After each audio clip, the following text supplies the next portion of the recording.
over on camera yet. I am on camera. Hey everybody, I'm Rob the Builder. Can we build it? Yes, we can. Yeah. Today, well, it's not an experiment. It's a question of how it's best to do this. I need to perform some surgery. You get, and it's what it is the AZ Mark 9's. The Spitfire iron building comes with a one-piece canopy, ergo a closed cockpit. By employing a saw, I aim to give it a three-piece canopy, which is to say, an open one. Now, there's a few things we need to consider with this, i.e. where to make specifically the incisions. I've got a rough idea, but don't think that's quite correct. So, what we're going to do first, we're going to have what is arguably the most important part of any process. It's called coffee, mate.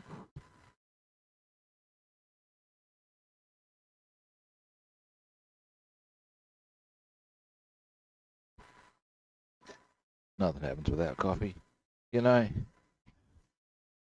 in the Bible, they'll talk about God making the world in 7 days and yada, yada, yada. But what they don't say is that before he said, let there be light, and lo, there was, da da da da da, he had a fucking coffee. You tell me I'm wrong, people. I defy you. Yeah, get your noggin around that anytime you're ready. Anyway, now that I've finished that little sermon from the Mount, okay, a bit of light on the subject. Get you guys a better camera angle. Raise the light up. Now, what I have here is not the canopy we're going to be using. Let's check a few things. I might want to move that back down a bit. I think there we go. That's not a bad angle at all. Overall, I think. There we go. Now, I'll give you a quick zoom. Right, now this is not the canopy we're going to be doing our surgery on, but I want to give this a whirl on this as a piece of practice. I have already ascertained it is quite feasible to slice a piece of clear plastic without making undue scarring. The question I have with regards to give me a moment, this is our actual piece, right? Now if I zoom you right in as far as I can, right, now hopefully the conundrum we have, good people, is see this little seal here. We need to work out, is indeed seal there. Now the issue we have is, I'm going to zoom you back out. Our blade for sawing is rather more thick than that, of course. Yes. Here's an interesting notion. Zooming a bit closer.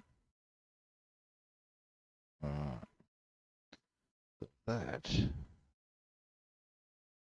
see if we can get a comparison. In theory,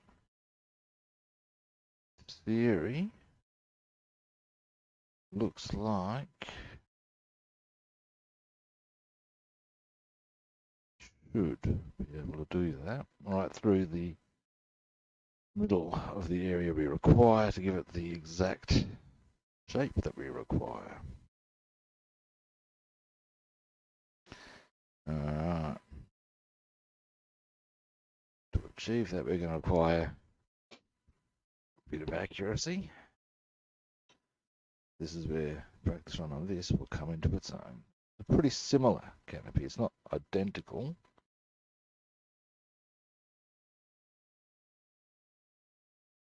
Piece of trivia for you guys, not trivia. For ages, I had wondered, how the hell do you get this nice and tight? That's more just this little handle here's your trick. That's what it does. Pull that up, and then you can just tie that up as much as you like. Now, okay, let's have a look at this one.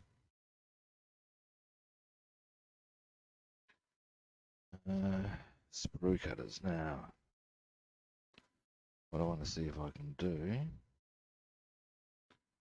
first. Well, this is also particularly useful because these are at an angle anyway. And that's something I am going to deal with at the front of the Spitfire. So, I'm thinking, way to do that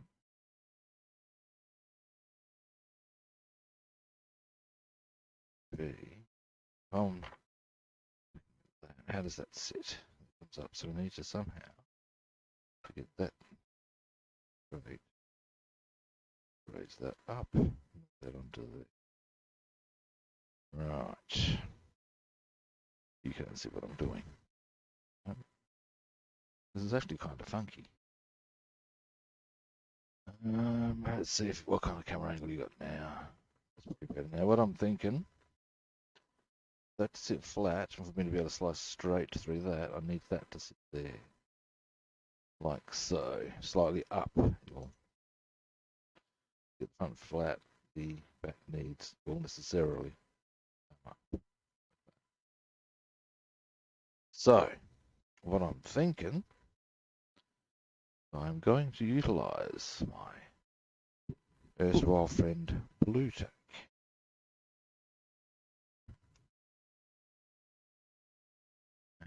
And we will need to go there, get a toothpick.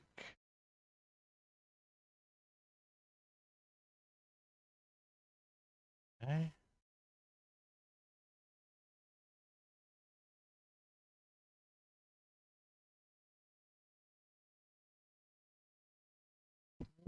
Piece underneath the front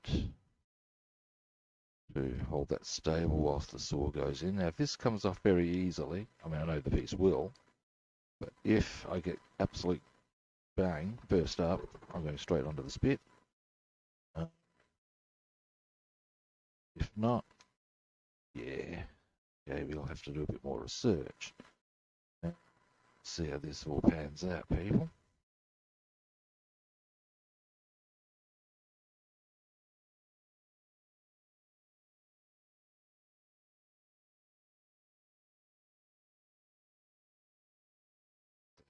Exactly right.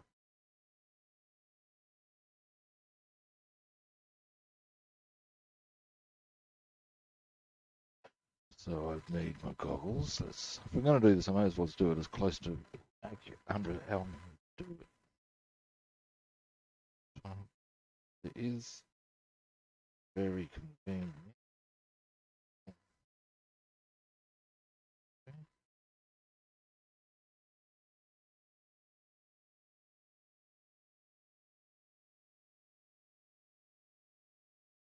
Let's see if this will work.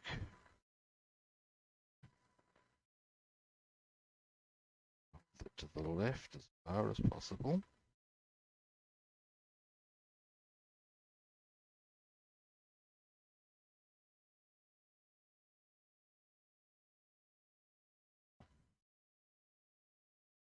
The question, where did that go?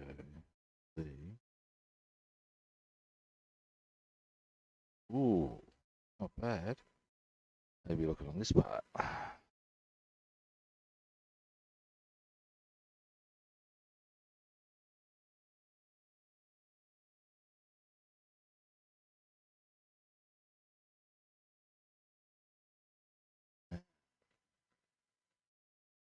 That's because I wanted that straight, isn't it? What does that mean? I'm just trying to assess the results. Bang, bang. Oh, there though. Okay.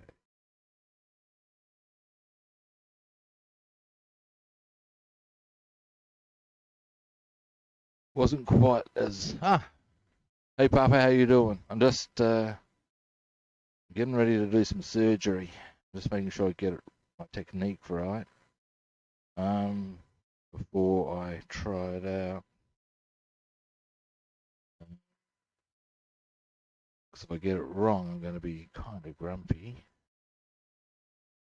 I don't want to be grumpy.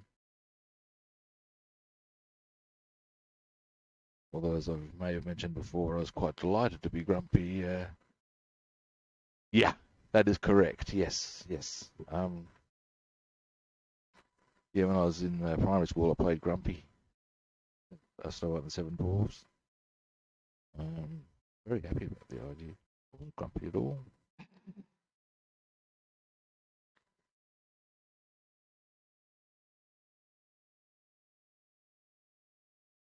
Alright, now last time I tried this, because what I'm trying to do, is this is actually a hurricane canopy I got here. I'm trying to see if I can get a straight cut to a certain point, because that's what I'm going to need to achieve with the spit. I'm hoping that, oops, from angle one.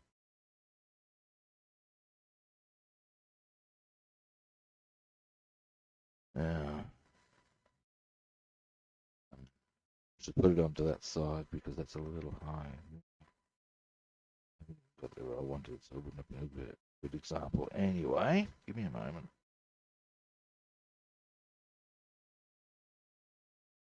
Let's see how it goes, shall we? Do it for real. I think I should put it in there. Yeah, see it's not straight from here. There we go.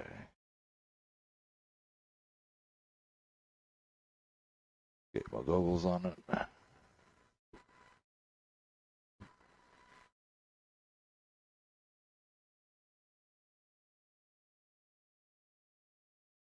There we go.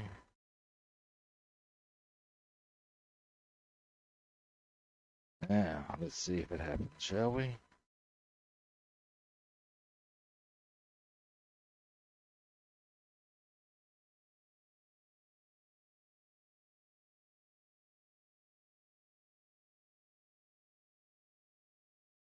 Alright, now, that's looking promising. Here you come. That's, yeah, okay. Not looking too sharp there. Alright. What we need to do, I think the spit in many ways will be easier. Now, let's bear in mind I've got to go there. Let's clean this bit of sprue off. Most dire of situations, my option would be, I guess, to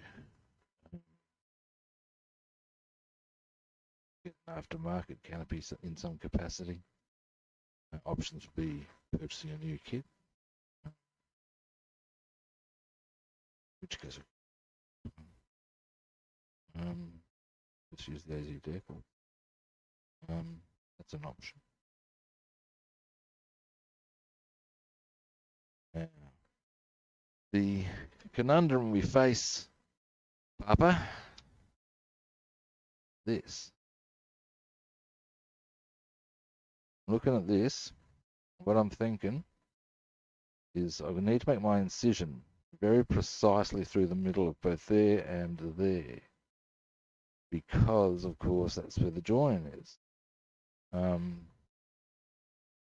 If I just go straight behind it, I'm chopping this one short. Equally, if I go just behind it, I'm chopping this one short. So I need to get that right in the middle of those lines. That will be our trick. Now, to that end, Going to do this one first, and like I said, you've got to get straight in the middle of that to get a good accurate cut going. So these are going to be the tricks, man. Regardless of the outcome, if I end up getting a bad outcome and getting grumpy, I'll just progress to give Halifax a black wash, and if I succeed and I'm quite gleeful, then I will progress to the Halifax and give it a black wash. Not rocket science, you know.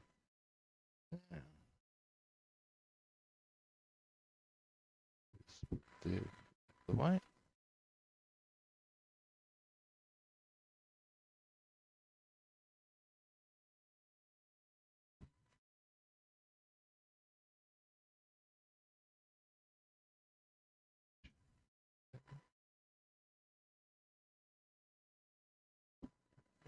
Handy.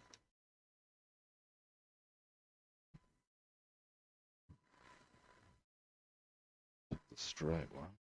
That bit there.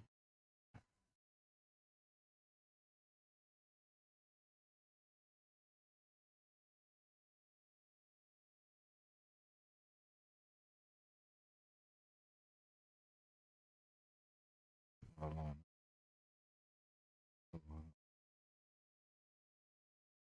I think deuce. I'm trying to make sure I got it. That's good. That should give us the leak as well. All right. Yeah.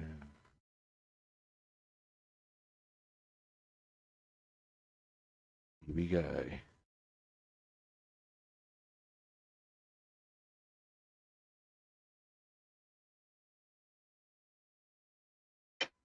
Come off a little bit.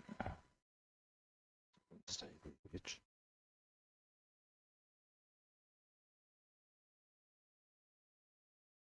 Through. Let's go.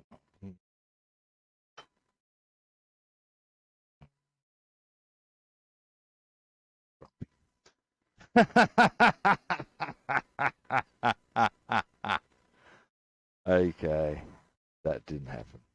Well, it didn't work. I can see straight away the line's out from where it needs to be.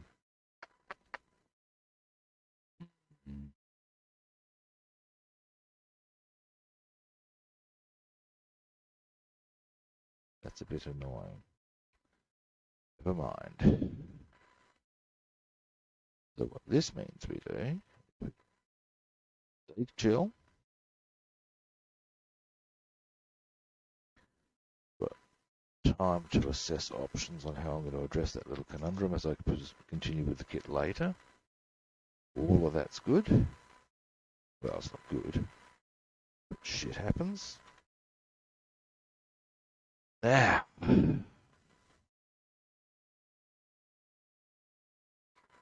Next. Blackwashing this beast.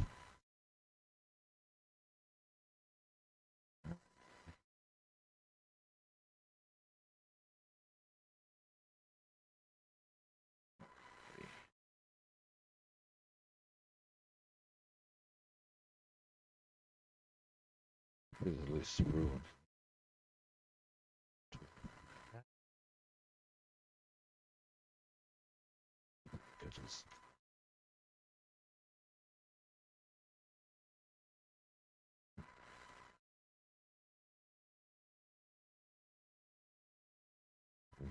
I'll deal with it later. Let's give it a black wash. Now, gloss. It doesn't have to be gloss.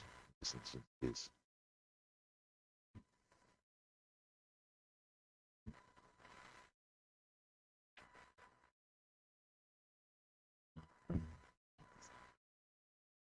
This is one of the few times you'll see me use thick black gluggy enamel.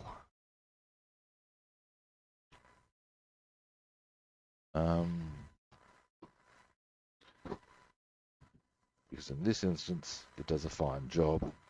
Now,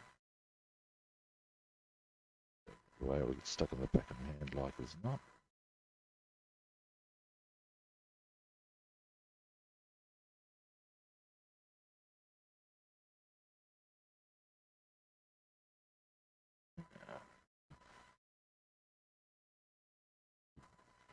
That'll.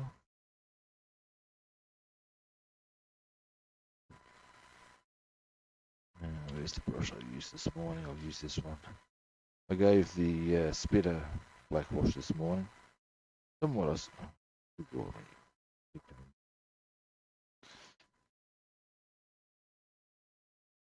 Let's do this part first.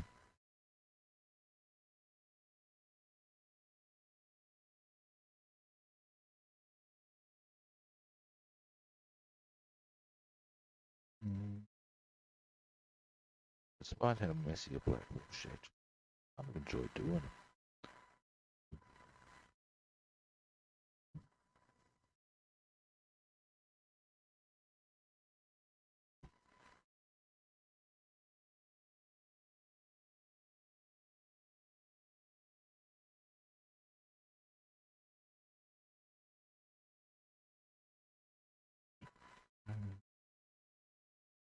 There we go.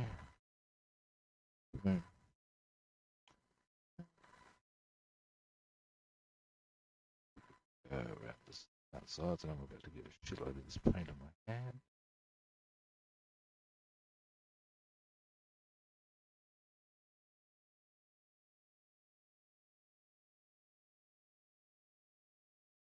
But that is all part and parcel.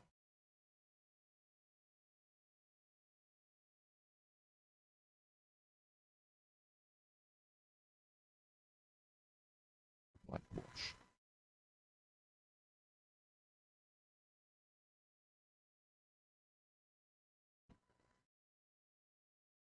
Trying to think final analysis of that part one. Now we get on. Now there's another part that's almost falling off here, so we may as well take it off. We'll just pop that in the box loose. This doesn't have to be done on the inside, so that's easy. I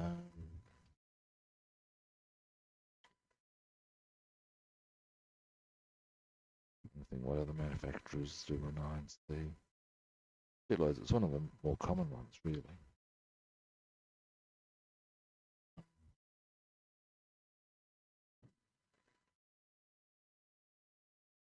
Just trying to think of one that would do it with an open canopy. There would be. That's not a problem at all.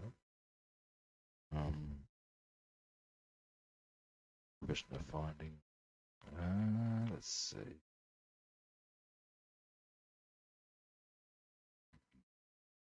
Well,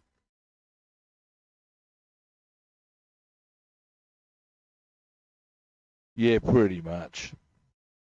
What it does is brings up the panel lines really nicely. It brings up all the detail very nicely, I find. It makes it easier to work on the detail.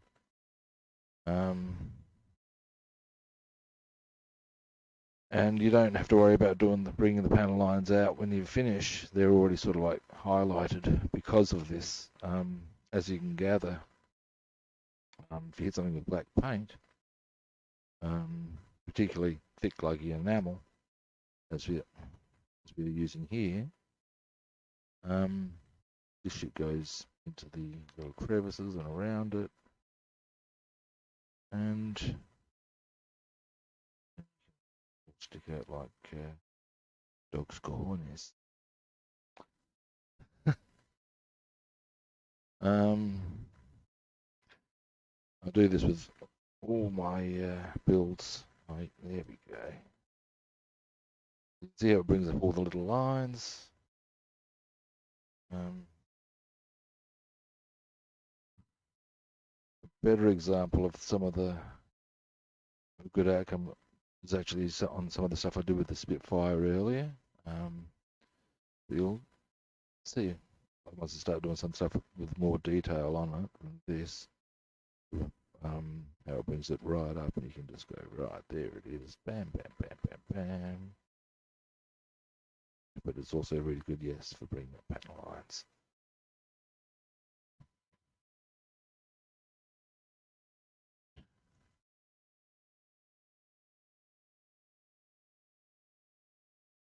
Of course, you're going to be putting pre-coat and all the rest of it on top of this, so however grungy it is no big issue. To a fair point, grungier is better, depending on. I'm going to put weathering on it anyway. Now, this helps it all come out.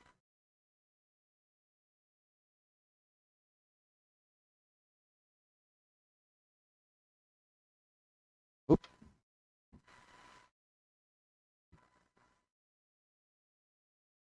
Okay. Yeah, everybody's got different ways. I have speculated about doing that, particularly when I come to, or if I come to doing bigger scales. Like, I mean, okay, I'll do 1:72. And for example, in a 1:72, you wouldn't really worry about doing a pin wash, but on certainly a 1:48, you would. I've been given a 1:48 Hellcat. If I'm going to do that with South Pacific insignia, I'm of the opinion that I should be doing. It's a 1:48, like I said, so it gives that detail. I believe a salt wash is a bit of a thing for South Pacific theatre. Let's give it a really good look and yada yada yada. So I'll be doing that because of the because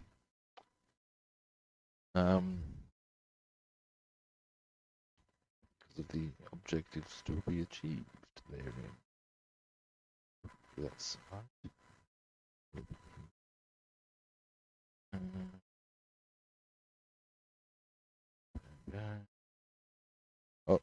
When you do it this way, you don't need to go everywhere with it. You just need to go those bits that you're going to highlight. It is, however, as I said, very messy business. I'll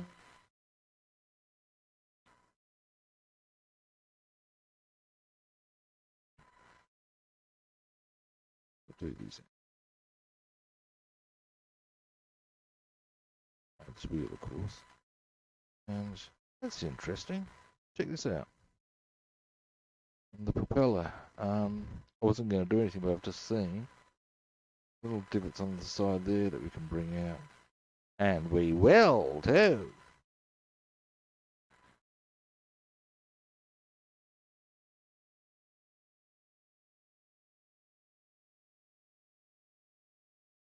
They do. I mean, that's why I do the chipping and weathering after the fact as well. But yeah, just different ways of doing it. This is how I was shown. I actually first read about this idea in a book, and when I read it, I'm going, they can't. Yeah, totes.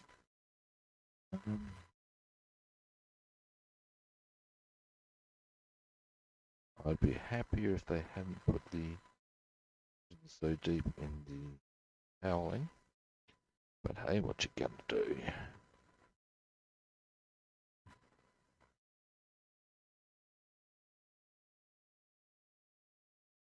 Weathering, once finished, I tend to use the. These are all going to come off. I can tell you right. No, he's still there. I tend to use the Tamiya weathering kits. They got some really cool stuff on them.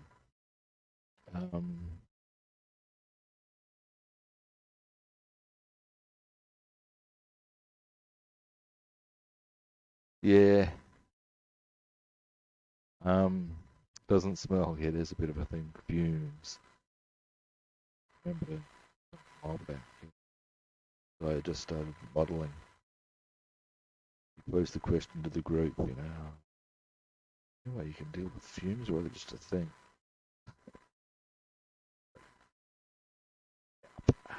They're a thing.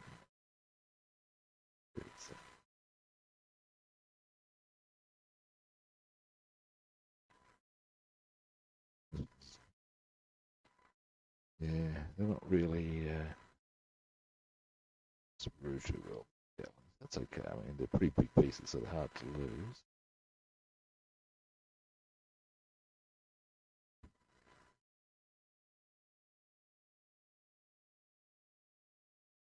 SMS weathering pigments. I haven't look. I'll have to give them a look, see, and check out on YouTube how they recommend to use. They might do they have videos on their own homepage? If they do, that's a good idea. Got to say, SMS have got some good stuff. I am considering getting one of their airbrushes because I had one, a rather nice one, and it just got clogged. It did what airbrushes can do. Boned me a wee bit. Fortunately, I have a backup one that I'm utilising, but I want to get another nice one again. Thinking about getting one from SMS.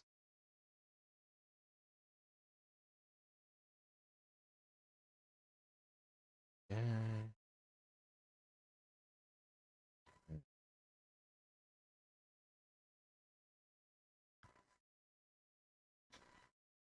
Round the outside, round the outside. There's a blast from the past for you.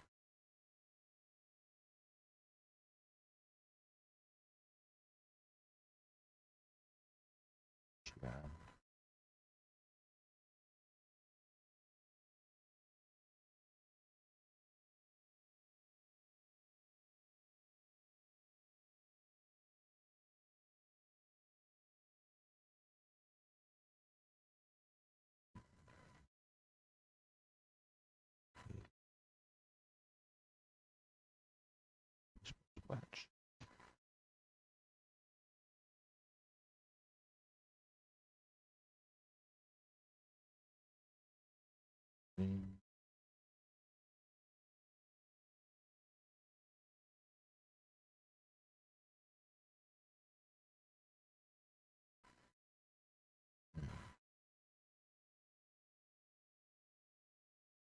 Here we go. Oop.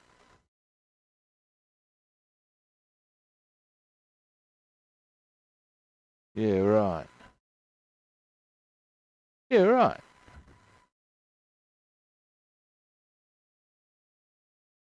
Okay. It's still on there. Oh, it's staying on. Should be damned. I don't mind if they come off because I frequently end up mounting engine cowlings on as a mass and work on some of the other detail on them. Here we go. Okay, well I might give them a whirl. I know I've seen them on their page. I was looking to see if they had a specific colour that I required for stag-hand I'm building. And unsurprisingly, yes, they did have exactly the colour I was looking for. As it happens, well, I'll see if I can show it to you. Where to put it? Put it somewhere, obviously.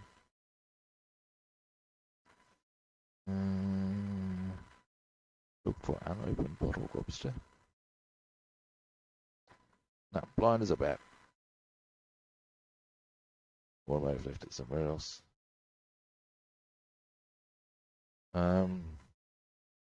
Basically, it was a particular British type of green that they use for the armour.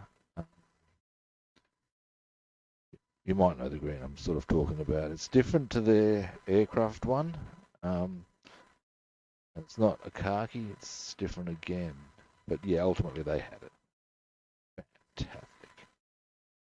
And, what I'm going to do is during the week, or after it is during the week, next couple of days, I will be getting stag hand with that, so they can start proper assembly.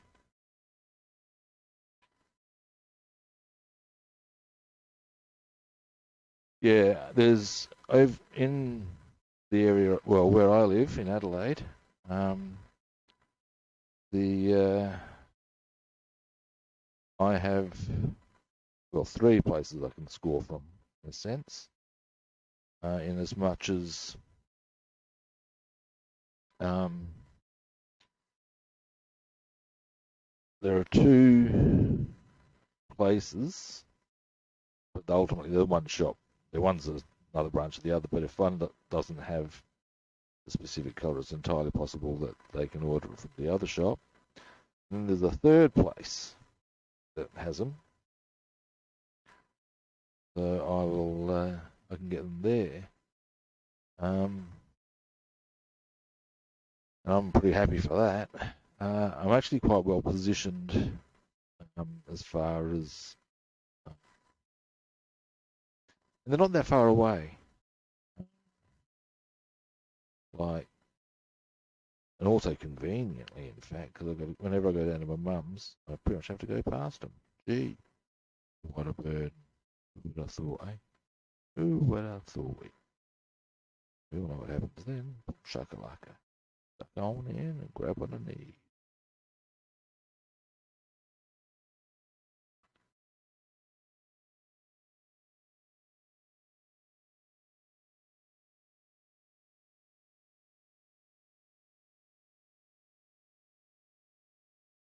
Ah, yeah, okay, yeah. Being out in the country is a bit different again. Um, yeah. In that case, you are a bit fortunate, mate. I'm actually got my name down for what's called community housing here in South Australia. It's not the housing trust. It is public housing, but it's done by various communities and yada yada yada. Anyway, um, I had to update my areas, and I'm actually looking to move out to slightly country sort of an area. Um, Partly because that's where my sister. Wait a minute, forgot something on the previous sprue. Partly because that's where my sister lives.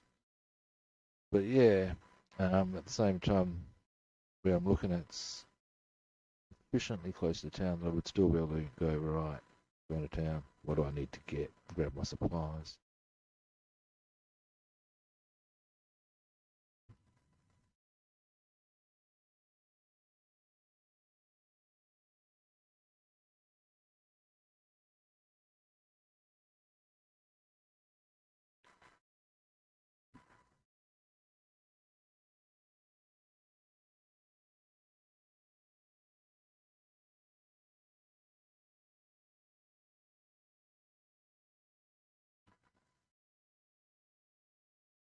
So you're going to hit real hard with the,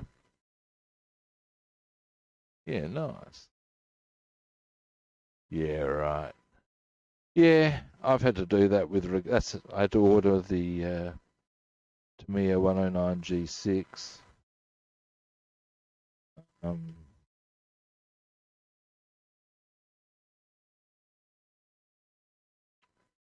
to get it in, but that was okay. And that took a while because of COVID stuff. Yay.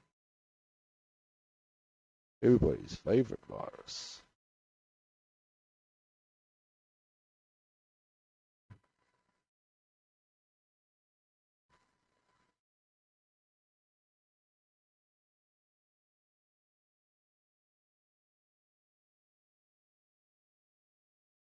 Okay. Now we got that one done. Next.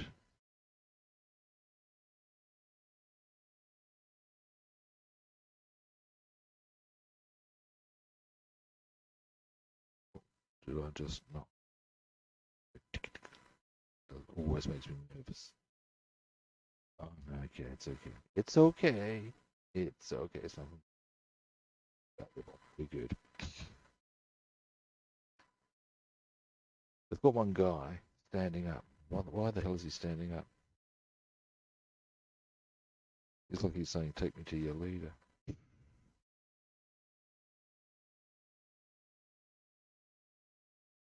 And he's got a big disc on his feet. What the hell, man?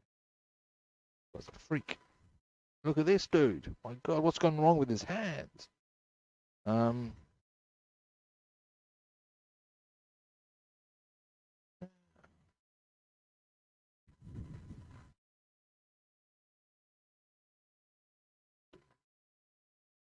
Also starting to come loose, I can tell. Some.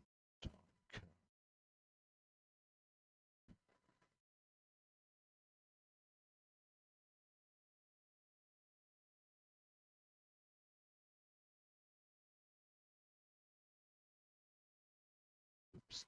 A bit vigorous with the paint there.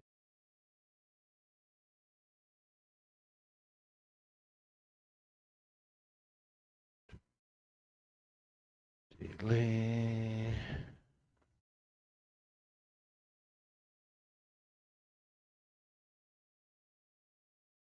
There we go.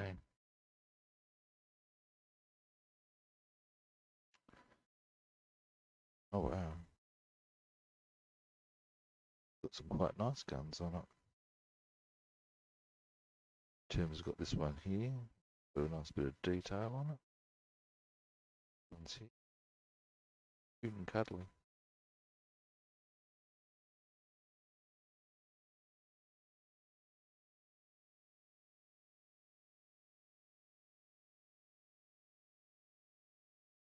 Yes.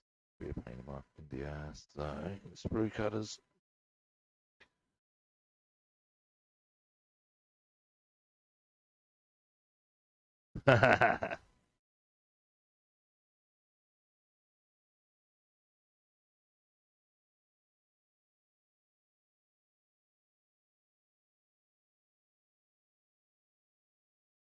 This is an older cut of Airfix, and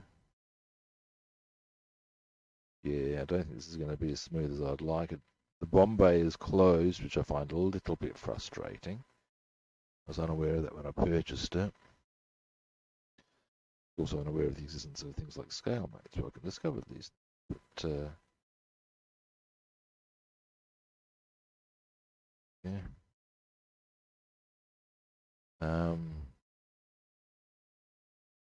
Tell you what I found with Academy. There's a quick little aside. They go together a dream. They're look at the numbers pressed on them. Okay. Their decals are horrid. Being at one of my hobby shops that I go to and with a mate. And while we were there, I just had a quick look at the kits and I saw this Academy Stuka. And pretty stoked because it had the markings of Rudel to build. Deplorable human being, but a great pilot. And my mate said, yeah, just don't be relying on the decals there. There was that. You'll see. And yeah, sure as shit. They were horrid. Yeah.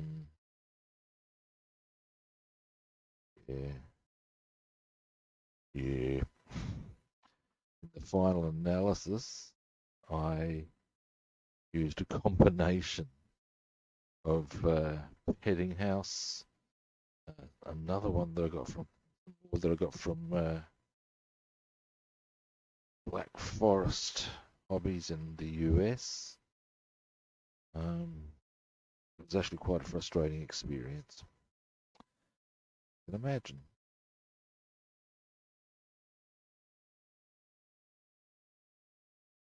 Bit of extra sprue there. How very generous. They shouldn't have. It's not my birthday. Now, sprue cutters again.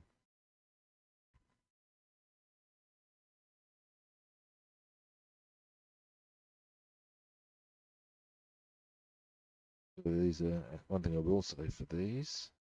They're better The ones that go into the Halifax.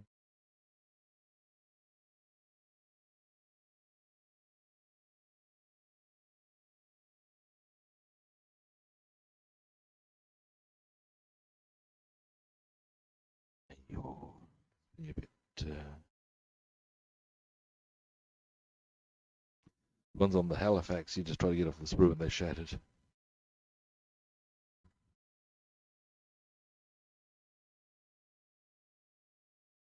Yeah. Yeah. They're, look, as I said, my experience of Academy, build nice, decals a horror. That's all I'm saying, man. They build nice, the decals a horror.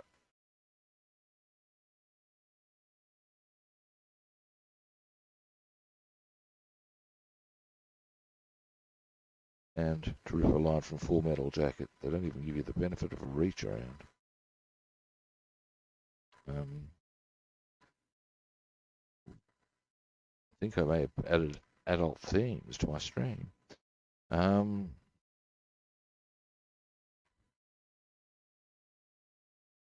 nice. Look, yeah, I'll tell you something. Whilst most people would concur that just because something costs more does not make it better, there are times, I have a bad feeling this one's going to come, when spending the extra cash does give you the result you're after. These are facts. And whilst you might want to be selective in how you apply that, this is definitely what I may even do is I will put it on both sides, rub it, let nature run its course. If it doesn't, then I'll hit it. Yeah, but sometimes lashing that extra cash is worth your while. Okay?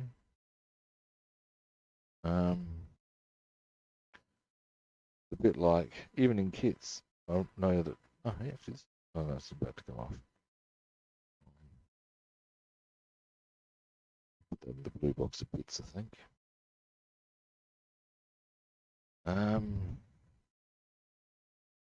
Yeah, I know that one of my mates will, by and large, actually make sure that he buys certain brands because he doesn't want to have to go through yakka of goes with some kits, such as well, what's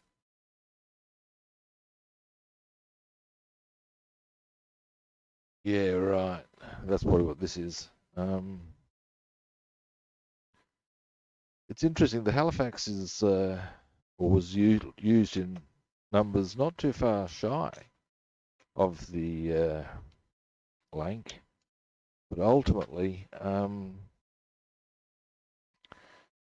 certainly doesn't get the glory for being the gear.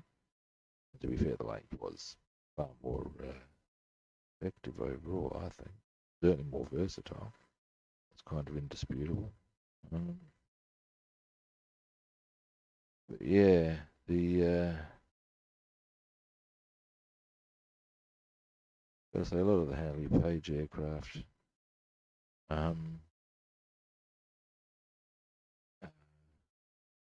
kind of I'm trying to decide what the right word for it is. Very old school. They have an older design theme to them in a sense.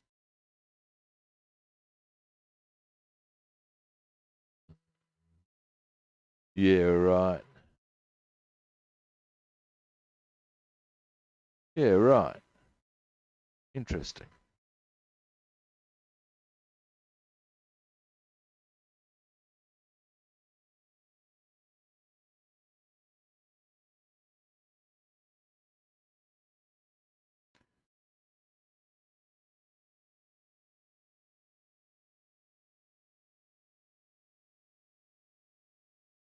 That's not going to matter. It's going to be black anyway.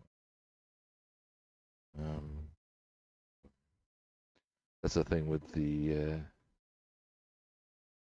Halifax, of course. Large chunks of the undercarriage are just black. I tend to use shake and bake for that sort of behaviour. Is how far go. Tamiya shake and bake. Yeah, well, that is it, isn't it? That is exactly it. Actually, wait, from New South Wales. I don't know if you're much of a rugby fan. I am. Well, the only thing I can say is, yeah, it's like forwards and backs, mate. Yeah, we all know who does the hard work and who gets the glory. Yeah.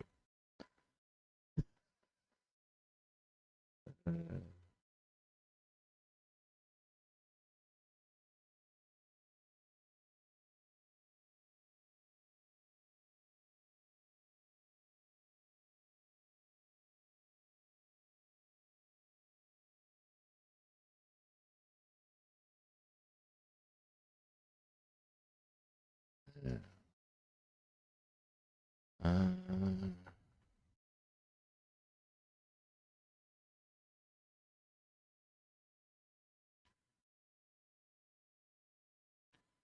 Mind you can argue that, yeah, I I played in uni and played up to about the age of 26. I did my shoulder bouncing. And in the time between injury and getting back to playing, got stuck into martial arts, so I didn't really get back to it. Although they'd occasionally ask me to come on out. They played A grade. And they'd occasionally get me to come on out if they needed a prop. A bit short.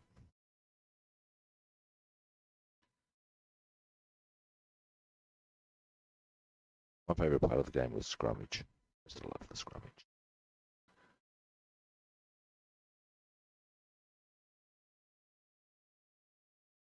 Some people would suggest that makes me probably dangerously unhinged. Nah.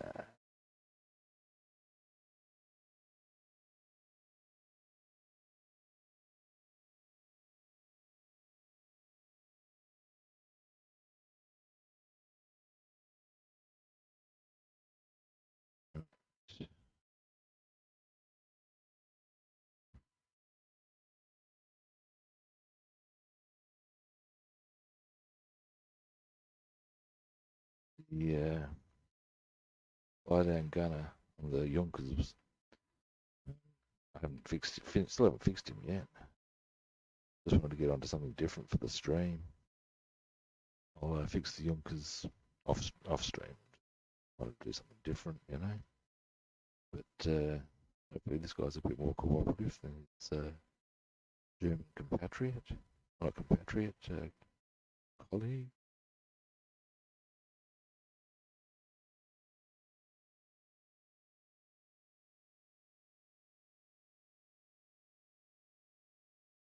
Yeah, I bet. Um, yeah, now what happened to the reason the way I got into rugby was my family's from the UK, and I was unaware that I was quite a big guy. I used to play soccer, and when I was in matric, I was 6 foot tall and 14 stone. I thought every teenager was that size, surely. And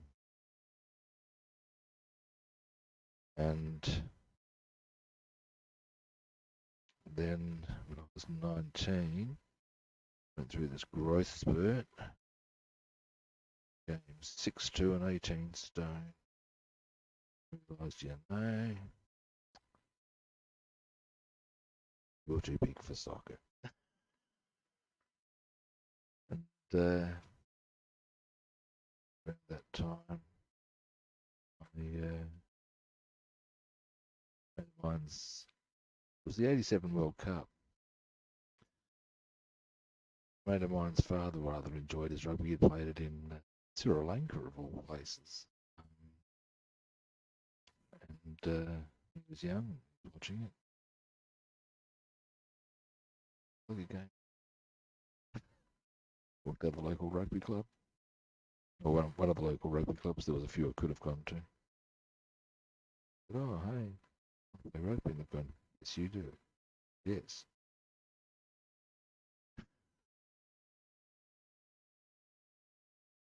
Yeah. Oh, hello. Yeah, that would have been putting you straight into the second row.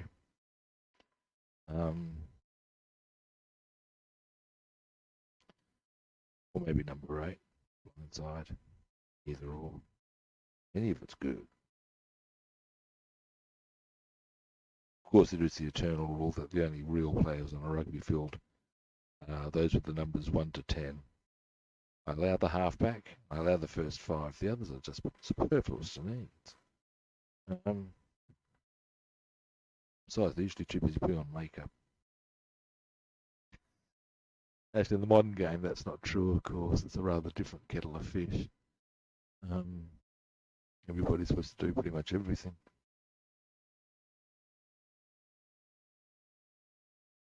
And I guess, well, mate, it goes a little something like this. The second row, you require a couple of things. One, height. Needed for the line out, bang, straight away. At that height, they wouldn't be wasting you. They might consider you at number 8, but if you're that at 15, second row for you, sunshine. Too tall for front row. Yeah, second row, easy. I was very tall for a prop. It was my sheer size that got me through. I was 6'2" when I finished growing, like I said. And at an adult thing, you can be even taller. Some of the modern props are 6'4". But when I was playing, that was less common. Yeah. But it was just the height thing, and height and size. If you'd been that height but not as big, I'd have thought maybe in the back row or the centres. But yeah, there you go. That's how I knew.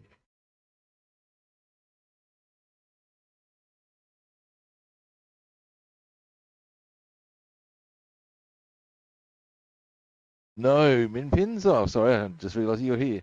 This is the Halifax. Now,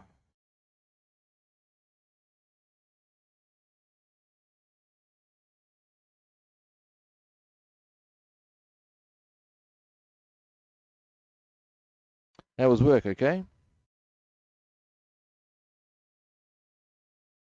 I don't think I need to do anything on these. They're pretty smooth.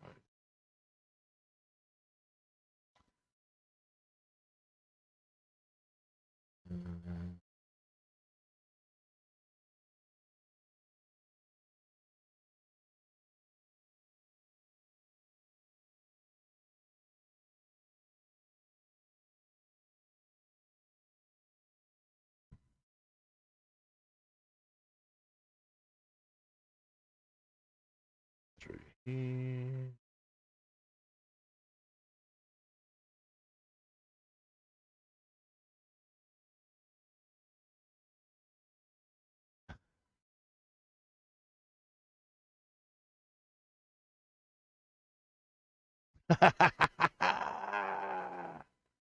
Oh, is that at work? Oh, what's yeah. Punching. Yeah, look, some of the shenanigans of the scrum there, Papaduki. Hey, you know. Uh, I maintain I was a clean player because I never got carded. Clearly, I'm clean. Others suggest I just never got caught. I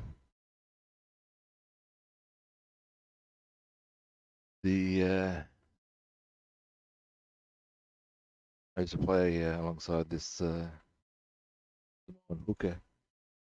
His brothers had played for One of them played for Tonga and the other one for Samoa.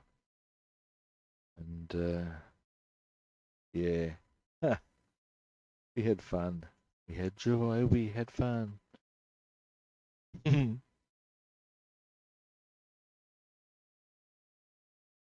Ah, I see. Yeah, okay. I get the picture now. Yeah, right. You alright, are you? Or you seeing enough to be a bit numb to it?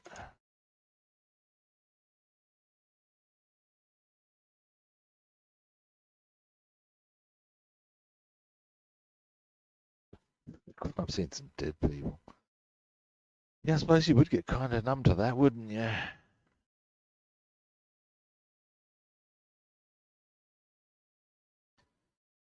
I remember certainly bouncing, you got quite numb to what you used to do. Guess in your line of work you'd have to.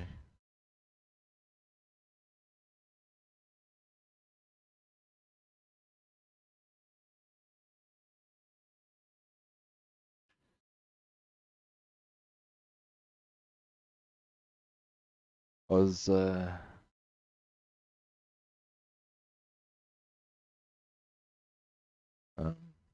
watching some crime docos, YouTube, to do with some of the raids that have been going on lately on in Australia, in actually in Sydney is where it's been going on.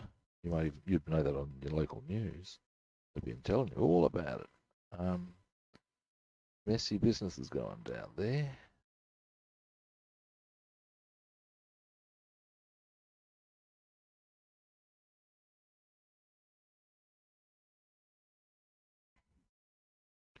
Actually, I know that here's a interesting dead person tale for you. A mate of mine used to work in a camera shop.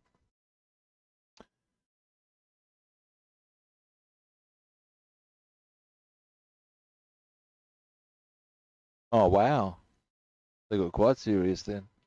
But yeah, anyway, a friend of mine used to work in a camera shop. Uh, a lot of the um, pathologists who did the autopsies would come in. Certainly one of them did, they were regular customers. Da da da da da. And apparently these guys had to have word sent from on high to not be eating whilst they're performing autopsies. That's how blasé they became about stuff. And I believe until that instruction came from on high, the recording would be punctuated by mouthfuls of hot dog. So you'd get sort of something along the lines of, yeah, the liver would appear to be perforated. Excuse me. You think, are you for real? But apparently, yeah, you betcha they're for real, man. Pretty freaky. Reminds me of a Dirty Harry movie. He gets a female partner in one movie. Takes it to the autopsy. Oh, these guys get pretty rough. Yeah, I'll be fine. And when they open up the skull, making sure to make it as graphic as possible, because they know she's a rookie. Once they've taken the skull open, the damn Harry, you should see this. He said, why? What is it? Is there? What it says? Eat at Luigi's. This goes out.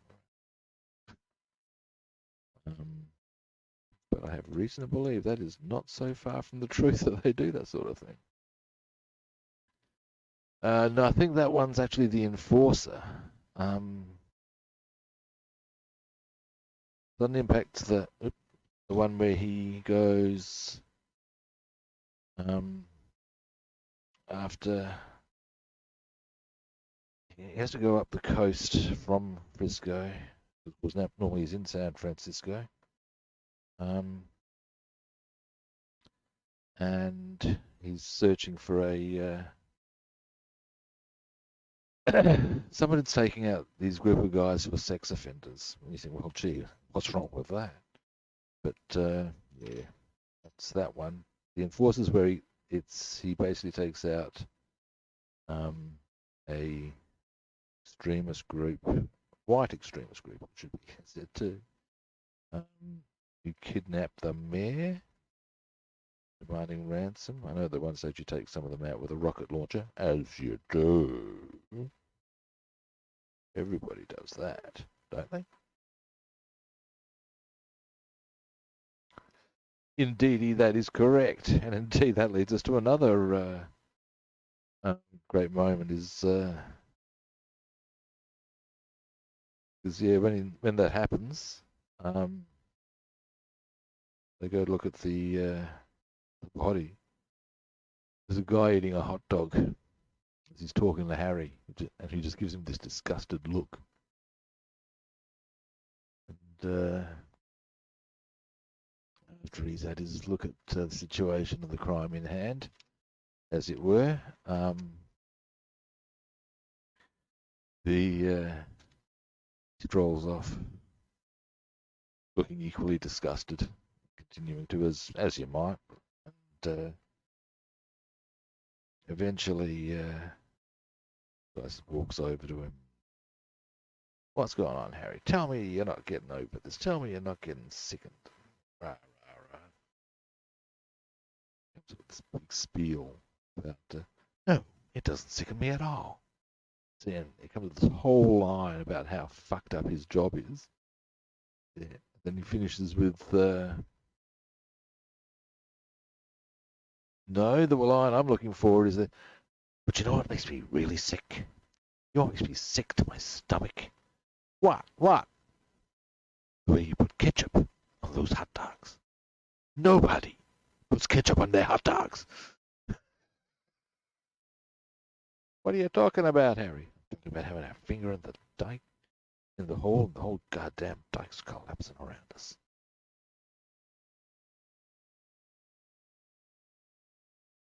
But yeah, that's my thing. Is the whole disgust with the you can't have ketchup on a hot dog. I disagree, by the way. But yeah.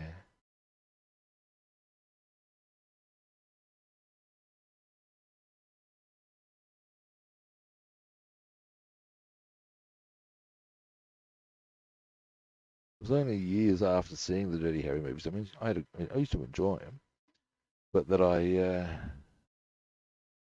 realised that they are, in many ways, nothing more than a comic book put onto celluloid.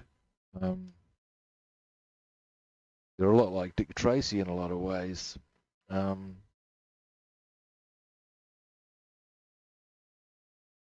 And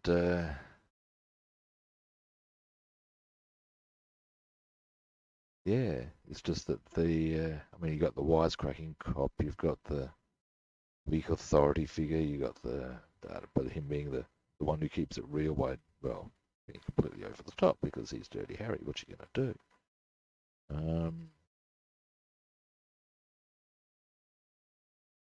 Yeah, let's face it. Inspired such parodies as McBain. Yeah. Yeah.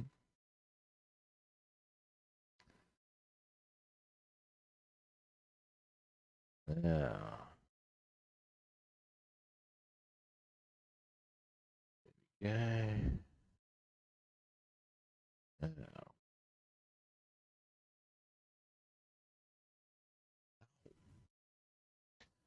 Jetted myself on a bit of plastic, I did, by golly.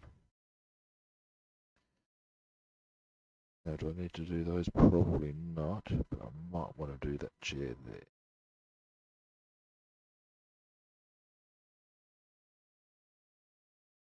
around the edges of the propeller there.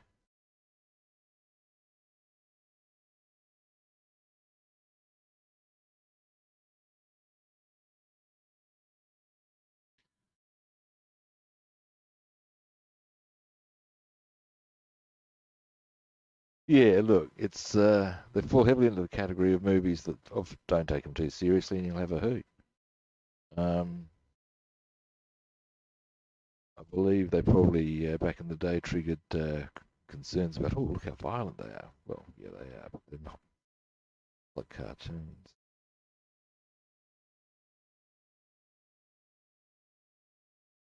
Um, Apparently, in fact, I used to work in early childhood, so I can make this next statement with a fair degree of authority because I've read the studies. For all the concerns some people have about the impact of screen violence in cartoons and stuff like that, um, apparently, yeah, completely unnecessary. Statistically, it's proven that kids know the difference, and it's not real and aren't concerned. They know the difference. They think, yep, well, they do actually. Um,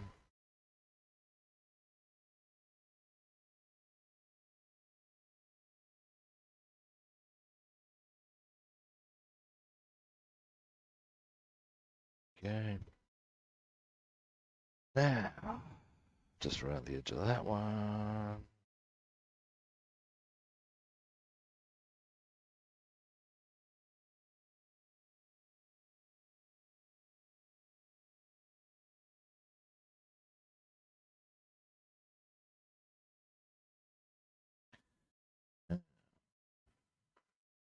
Oh, we're almost done. We're almost through the blackwashing process. That's a wee bit good.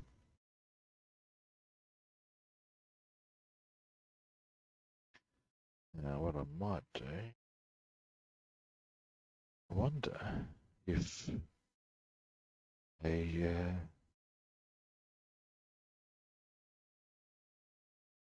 I can get a cheap Spitfire canopy that's already open, so don't go through that issue again. Try. Anyway, now pop this up here.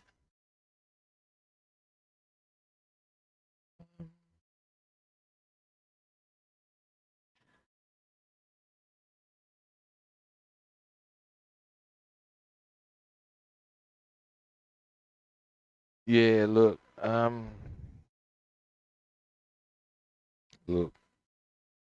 it's because there's so many other things you'd be blaming it to on. Here's one for you. I mean, look, people look for answers and they don't necessarily look in the right places. I can actually recall, I know Ozzy had a song, or has a song, Ozzy Osbourne, Suicide Solution. It's actually about alcoholism, but apparently a couple of lads committed suicide while listening to it,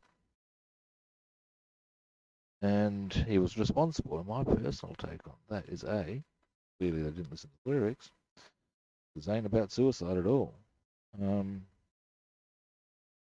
the other is that that's all it takes to make your kid suicidal. Then maybe he's got bigger issues you're just not paying attention to.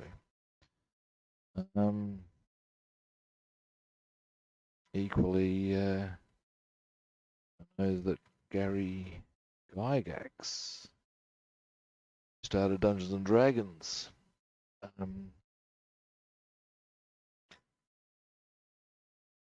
Got sued because apparently some kid committed suicide because his character got cursed. And again, look, if that's what it's taking, for your kid to decide that I'm choosing not to be in this plane of existence, then you probably have a child with bigger issues than you want to know about or have chosen to address. People often look for answers where that's not where the problem lies.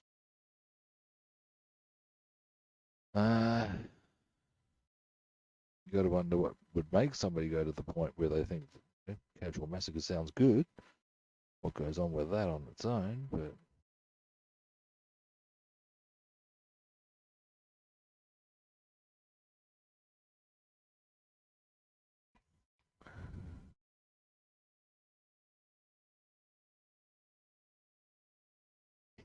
yes, that's the one. I remember hearing a clip on this tape that I was given, and somebody had done a bit of a payout on that line of thought. It was from it was a dramatization of Satan's game, Dungeons and Dragons, and it was deliberately laid on thick and heavy. Starts off with basically you can see there's a number of people playing who've never played before. This is the DM tells him, oh, there's a dark room in front of you. He's there. And then the noob chirps out with, I fire a magic missile. Why are you firing a magic missile? There's nothing there to fire at. He's there. Oh. Meanwhile, somebody's calling out from the kitchen. Clearly experienced gamer, but an absolute nerd. Are there any girls there? Because if there are, I'm totally doing them. Yes, because you're not getting them any other way, are you, mate? That said, I did my fair share of gaming, but yeah. Not minding the way some of the details come up on this, just even there. Unfortunately, inside the blank, bit of a pisser. One of the things I'm looking forward to about the Lank is it's got a lot of interior detail. That's a bit sexy. A lot sexy. Put that through this process is going to be a big job. I'll be doing all of that long before. I've actually got a date for my... yeah, that's it.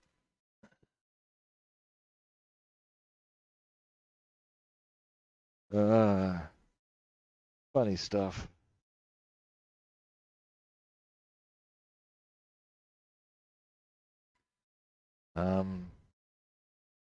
You got to say it spawned a whole D&D spawned a whole legion of what were in effect copycat systems, but often with little variants. They were quite interesting, some of them. I found Rollmaster really good. And yeah, what else was there that was kind of funky? It was Traveller. I know there's these days they talk about Warhammer. I've got no idea what the deal is with that. Although no, you can sell the if you make the pieces, you can actually sell them for a bit. One of my mates does it. I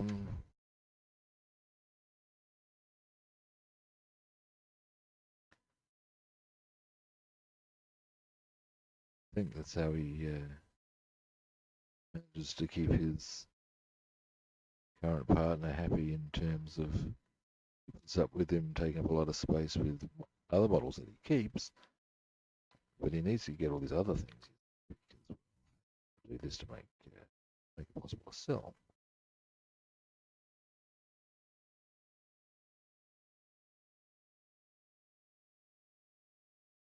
Yeah, look, that is the thing. The thing I always find, getting a group, that is always the trick.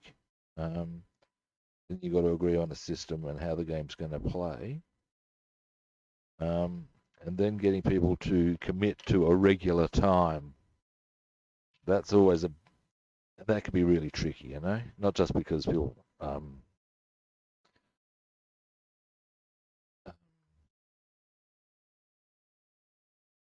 people have lives, and things come up.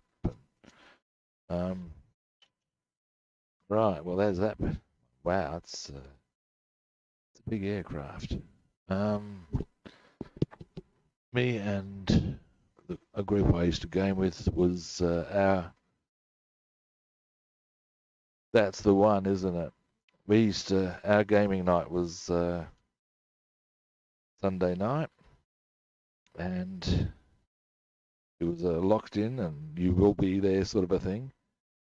And one day, one of us wasn't, and basically he was off with his girlfriend having a good time, and we figured, well, everything comes at a price, even that. Basically his headquarters, because by that stage of the game we all had major fortresses. Yeah, totally it is. But yeah, we all basically took down his fortress in his absence because, well, hey, you're not here. We know the rules. You're fair game. And that was a stated thing that if you don't turn up, you're fair game. And you got hammered, and he was puking. But they were, well, you know the rules. This is how it happens. Stuck with it. Realised he'd gotten his just desserts.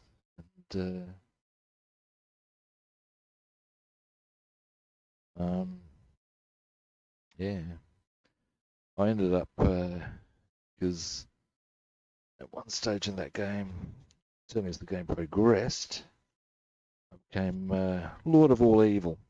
I was doing real well for myself. And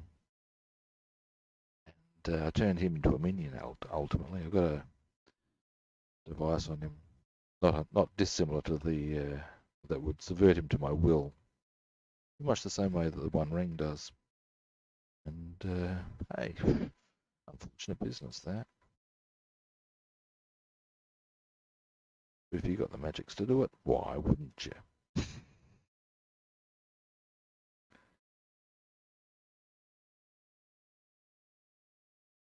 Possession is indeed 9/10 of the law, you ask any demon.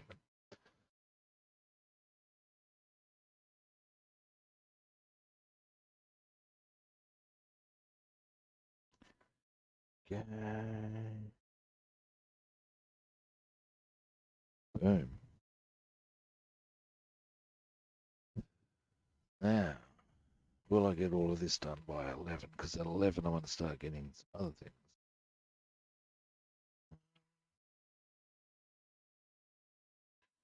Actually, I've got a good chance, I reckon. It's half an hour away. Got the 2 wings after this.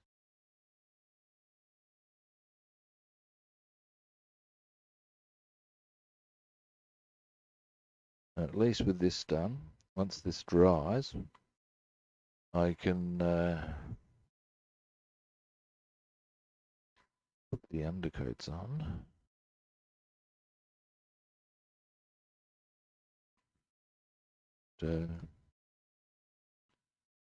Yeah. Or the surfacer, then when we're suitably and indeed I can do the interior.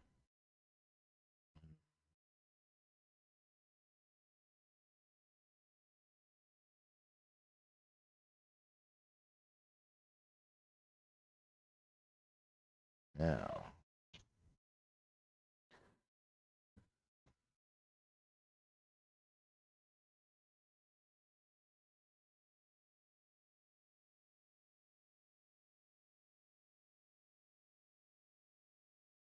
okay.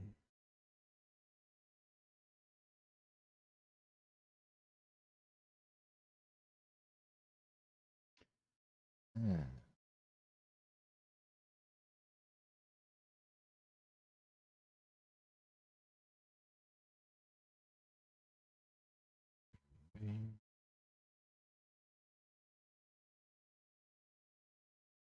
It's only now that I've Doing this, I realised just how big the aircraft itself actually is. A pretty big plane they had.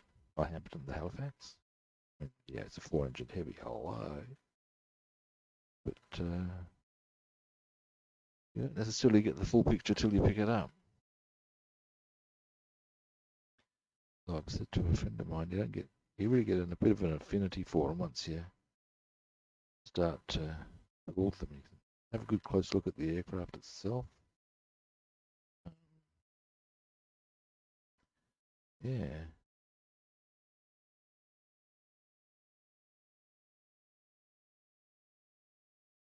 Alrighty.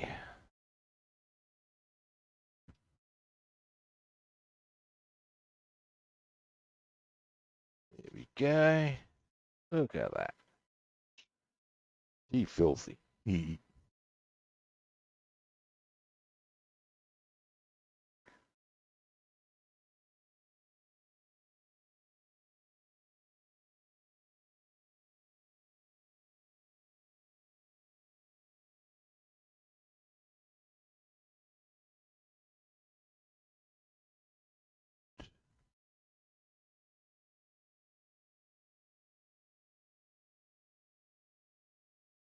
Right.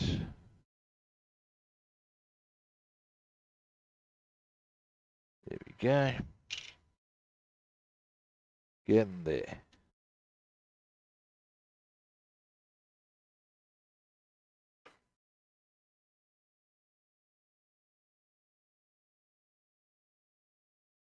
Boom. Next one. So next we will go the wings. I guess, well, that's all there is left to do. The side of the wing.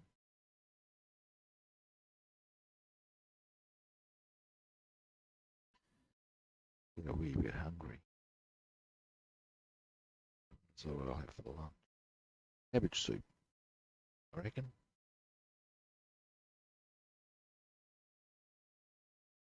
Left over. Yummy.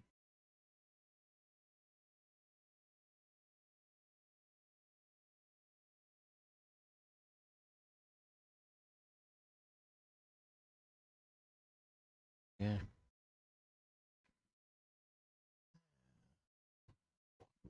White. Dear oh dear.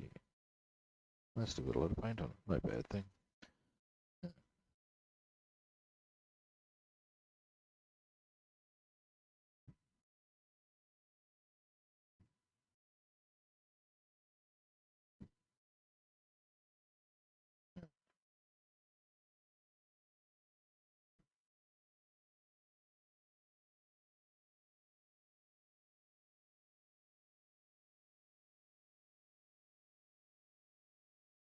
Wonder if the Airfix Spitfire comes with a multi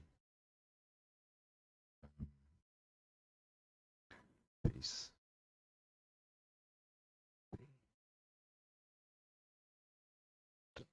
One of those, I'll probably get one of those for about 20 bucks. It's my canopy issue.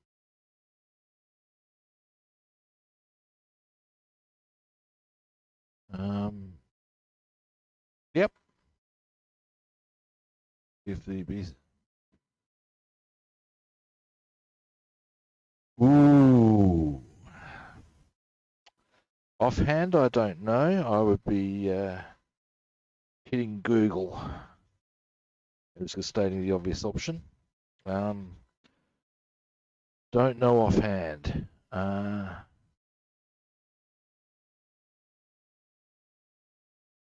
Left to my own disposal. If I was to hazard a guess, I would say it has the green one. That is a guess, however. I don't actually know. So I'd be cautious at taking that as as gospel. You know what I'm saying? But the reason I would say probably green is because if we accept the premise that the B17G had green, then B17F being not, well, the one behind it, you would think would have something similar. But I could be wrong. So I would hit Google and see what you can dig up on that one.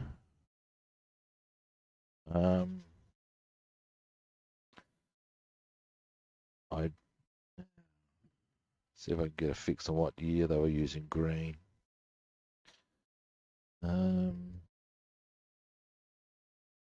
We've got green on the inside of. There's the Mustang. That was a 44 when I built there. So, and that's green on the inside.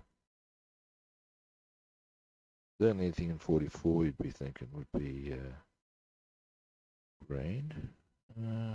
But yeah, ultimately, Google. Google is your friend. Apparently, a Google is actually a number.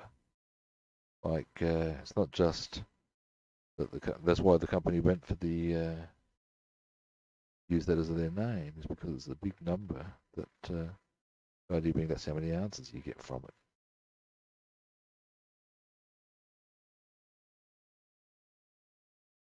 it. A Google. So there you go.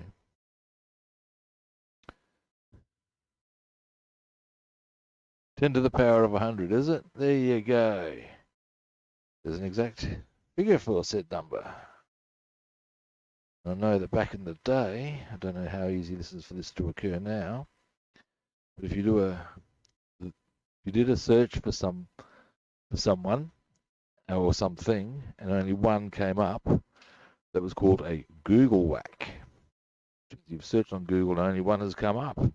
Aha.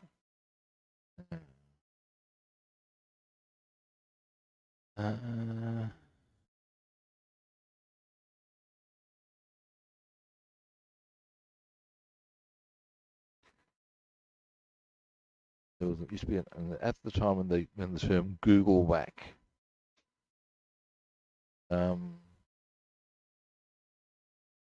Yeah, right. When the term Google whack was in operation, there was another term if you searched your name and somebody else came up, but it was only one other person. There was another term for that too. Same sort of a dealio, I believe. Yeah. Google. Wipe all that off.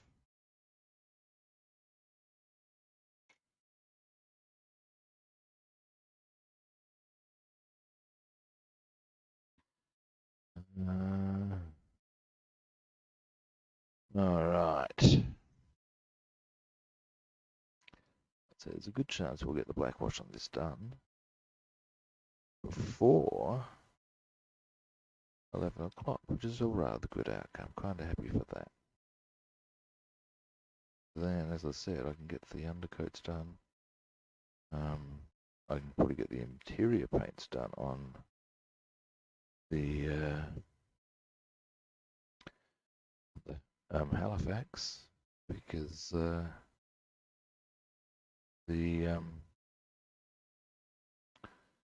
going to be real hard and there's not going to be a lot to do. Well, there is, but ultimately it's a thing of not going to require specific detail. Spray it. Spray and wipe.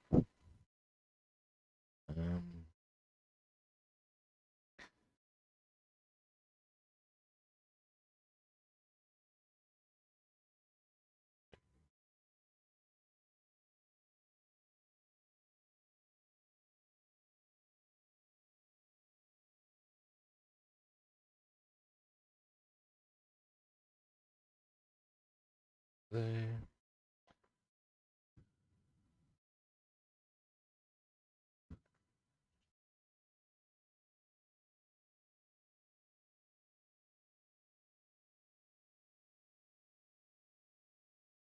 All right.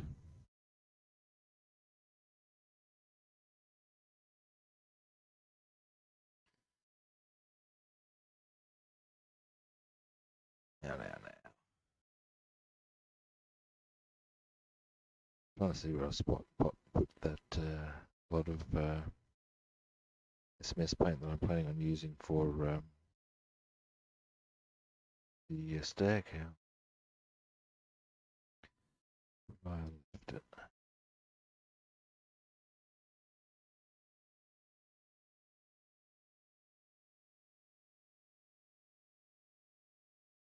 Might even do the stack house painting today, depending how I go for time. Various things.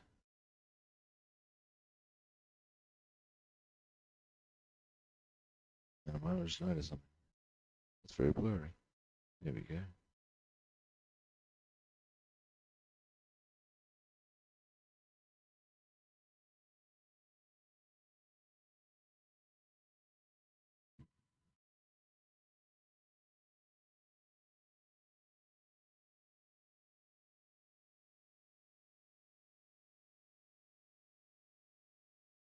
Have it. Now. I'm going to need more paper, I reckon. Yep.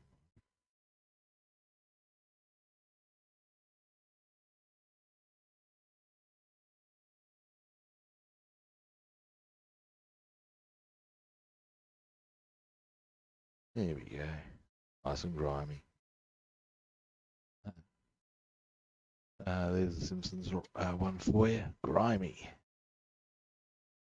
My name is Grime.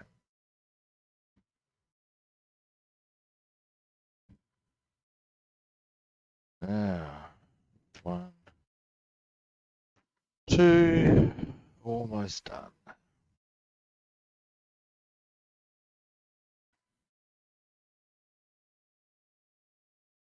Ah. Oh, interesting. Which ace was it?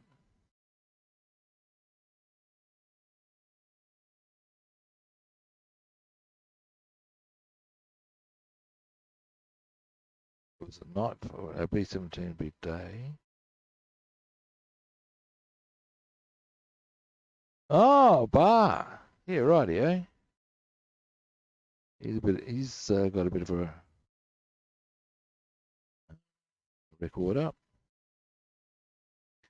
I don't remember how many he ranked. Quite a few.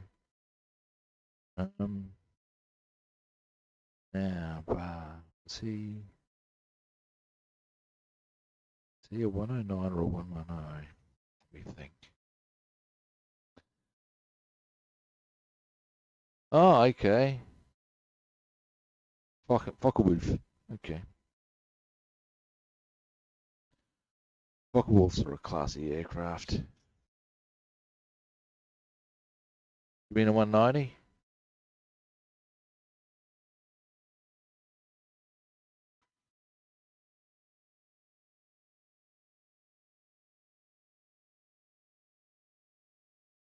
Yeah. Yep. See where I'm at with where I'm putting things. I think bar racked over to 100.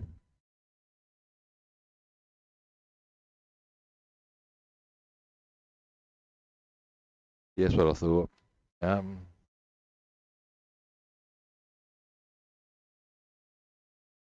Actually, I'll tell you a Focke-Wulf aircraft I'd be interested in building if I could get insignia I wanted. That would be the Condor. That's what's it?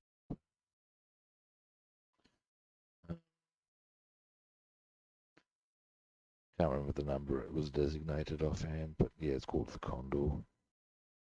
And I know that certainly both Hitler and Himmler had personal aircraft. If you get it with those either of those insignia, I'd view that as a win.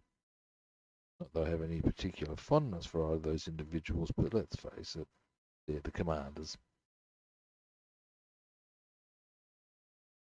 Yeah. Yeah, right. I've got a aircraft flown by Weissenberg for my 262. He's another one who got over 200, flew both propeller and jet. Yeah, I think it was 288.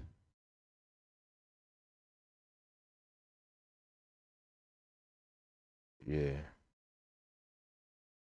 Germans had a lot of aces with over 100, indeed over 200 aerial victories, but that's partly because of the requirement that if they didn't, well, not requirement, but the reality that if they didn't fly, they were allowed to not fly if they were dead. It's a bit fucked up, but they just didn't have the manpower to replace them. But hey, these are the things.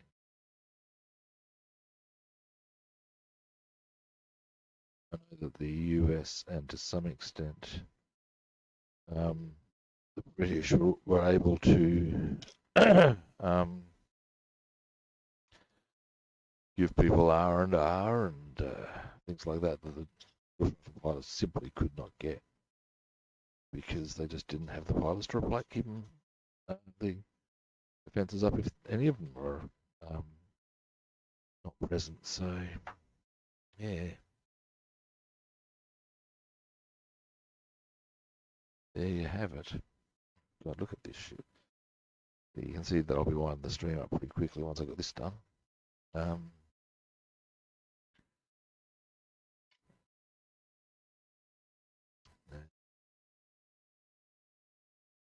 think the Condor was the 200 actually from memory.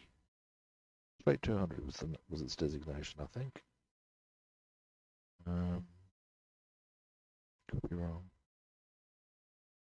I know it was used to some extent as a four-ended heavy as well. Prior to the war, it had been used by Lufthansa.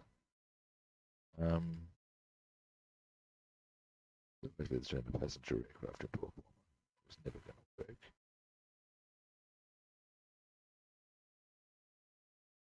When I talk bombers, nothing says fuck you like B-17 or Avro Lancaster. Pretty simple equation.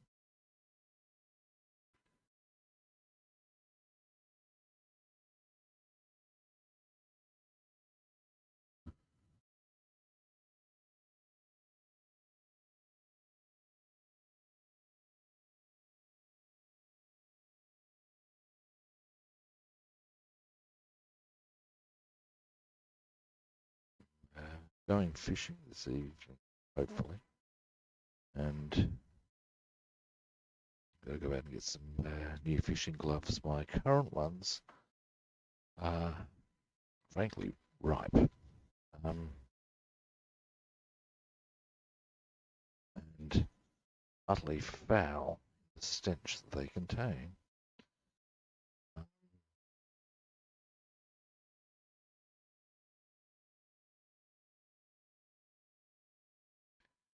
There you go. So yeah, 16. Yeah, obviously a lot of the pilots who flew the 262 didn't get as many 262 just because of lack of time. I believe Garland flew a 262 for a bit.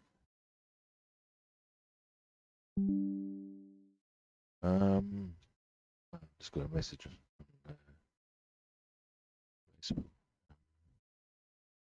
I thought my hard drive had dropped out. I had a few hassles with that, but I've changed to utilising my internal hard drive rather than saving to my external one, which I was doing. Seems to have fixed the problem.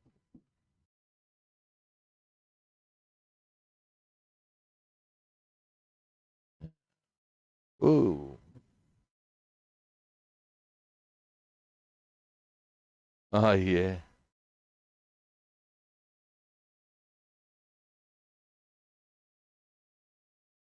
That's fantastic. I know that the man who flew the Spitfire I'm building got himself into a wee bit of trouble um, for such behaviour.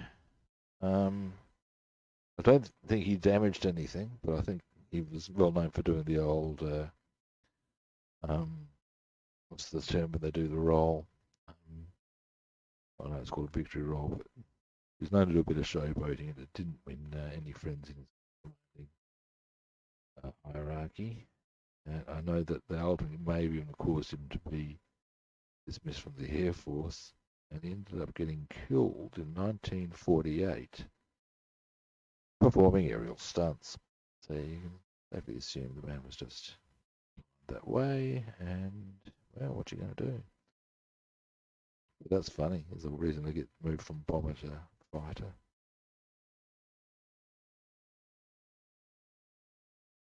Black paint, mate. Straight out black paint.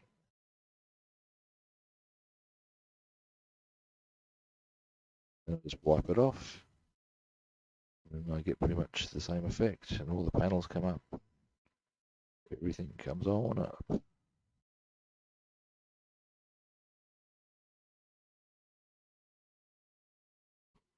Itchy nose.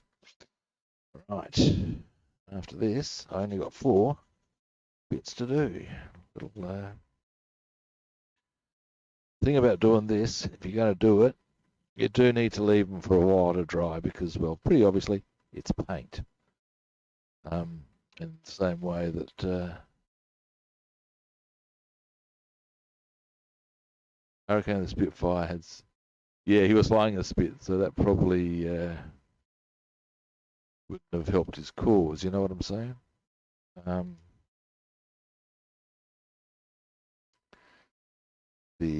know that the Spitfire had to have a little device put in. It was invented by a woman whose name was Tilly. She was a pilot herself. Also quite clearly a bit of an inventor, and she invented this mechanism by which the pressure could be maintained in a Spitfire whilst doing all the things that like going into steep dives and stuff. I believe it was referred to as the Tilly hole. And all I can say to that is that's both funny and classy, all in one go. But yeah, so that's probably why Burling would have gotten in shit for it, is because he was flying a Spit when he was doing that. It was a Mark 9, so you'd have thought they probably would have worked that one out by then. But yeah, it did go down well, apparently.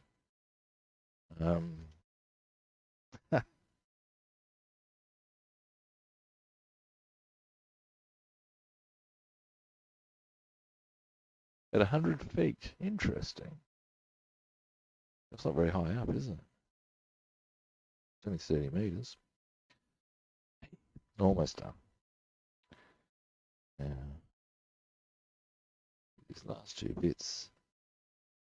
Then, got the string, guys.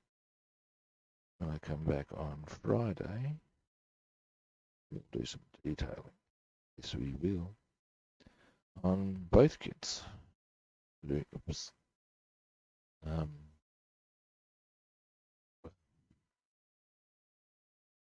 Fit on one, and any number, probably most I'll need to do on the Halifax by the looks would be the aircrew, the engines, and the guns. I don't think there's too much to be done. Cockpit wise, I need to put in, obviously need to paint certain things. The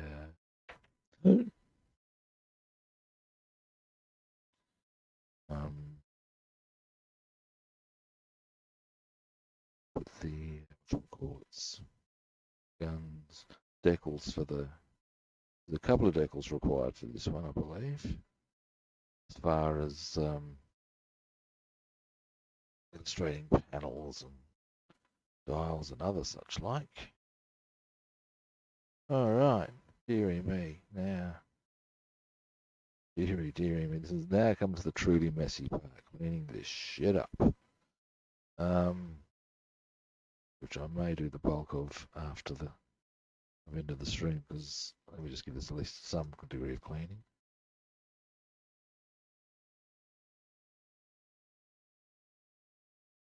Diddly. Gonna be here for a while, then I've got to clean my bloody hand.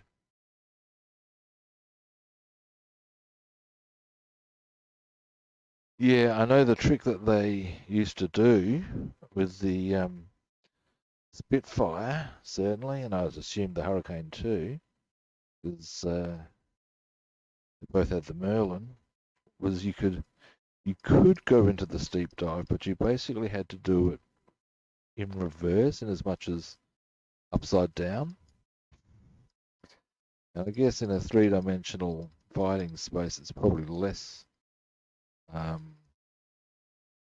disorienting than it might be otherwise. But yeah, you got to say, yeah, and that's some pretty serious cojones you're showing there, lads. So yeah, basically, if you imagine that being the normal way, they'd have to go that way down. If they're behind the Messerschmitt and he does the steep dive, they would then turn into that. You probably couldn't see any of that, but yeah, ultimately down that way. Being the undercarriage there.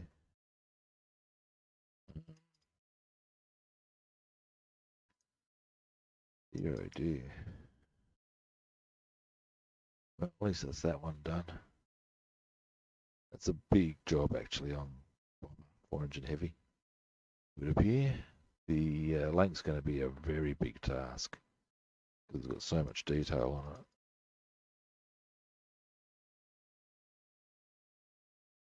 We're starting to get through this shit, Jesus. Look at that shit just still coming out. Still coming out.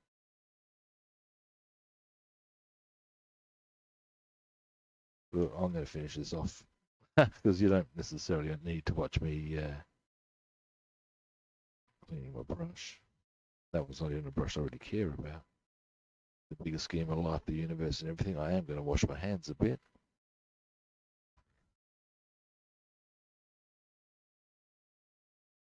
Yeah, well, that's it, isn't it? Mind you, if they even just did that simple task of keeping the 109s occupied, it was what their role was. Because of course, then the Hurricanes were getting into the bombers.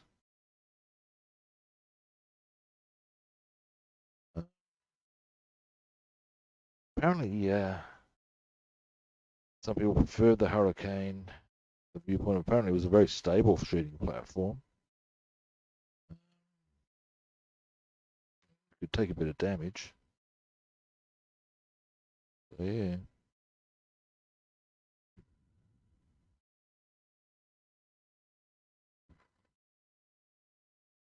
All right.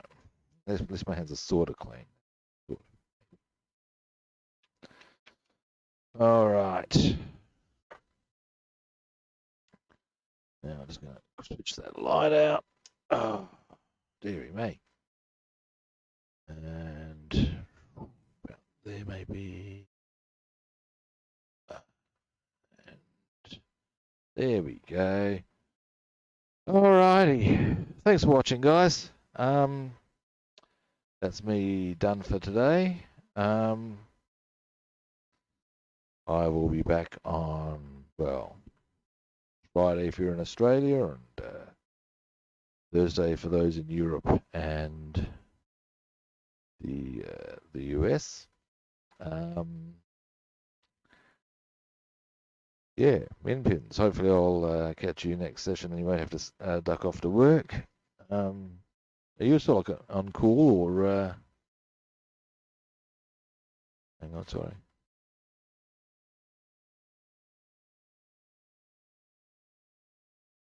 Yeah, that's what I've heard about the both the Hurricane and the Spitfire. Yes, and that of its own may also be a thing that aided the Allies in the Battle of Britain. On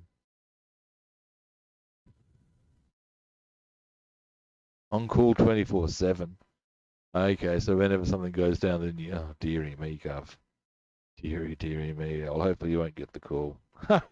Unless that's a bit of a requirement, but for you to get paid, unless you're lucky enough to get paid just for being on call, there's a win. Um, but yeah, anyway, I'll be back as at my usual at the same kit time, same kit channel as always, and